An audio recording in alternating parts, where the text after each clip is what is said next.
ગુજરાતના અમદાવાદ, વડોદરા, આણંદ, નડિયાદ, ભરૂચ અને અંકલેશ્વર, સુરત જેવા શહેરમાં એટીએમમાં પૈસા ઉપાડવા આવતા ગ્રાહકોને મદદ કરી આપવાના બહાને પાસવર્ડ જાણી એટીએમની બદલી કરી ફ્રોડ કરતા રીઢા આરોપીને ભરૂચ એલસીબીની ટીમે ઝડપી પાડ્યો હતો।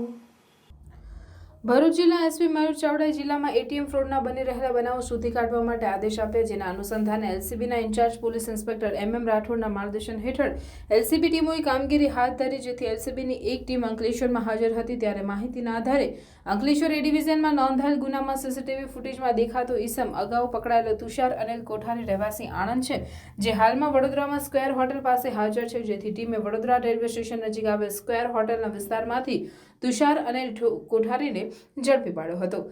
ભરૂચ એલસીબી ટીમે પૂછતાછ કરતા તે ભાંગી પડતા પોતાના ગુનાની કબૂલાત કરી, જેમાં તે એટીએમ પર પૈસા ઉપાડવા આવતા ગ્રાહકોને મદદ કરવાના બહાને તેમનું એટીએમ બદલી નાખી પાસવર્ડ જાણી તેમાંથી પૈસા ઉપાડી લેતો હતો। તે 1 મહિના પહેલા આણંદથી અંકલેશ્વર આવી સર્કલ 3 બાજુ બેંક ઓફ બરોડાના એટીએમ પર રેકી કરી એક વૃદ્ધ કાકાના એટીએમ કાર્ડનો પાસવર્ડ જાણી તેમનું કાર્ડ બદલીને નજીકના એટીએમ મશીનમાં જઈને કુલ 5 ટ્રાન્ઝેક્શન કરી કુલ 50,000 ઉપાડી લીધા હતા, જેના ઉપર અમદાવાદ, વડોદરા, આણંદ, નડિયાદ, ભરૂચ અને સુરત જેવા શહેરના 31 ગુનાઓ નોંધાયેલા છે।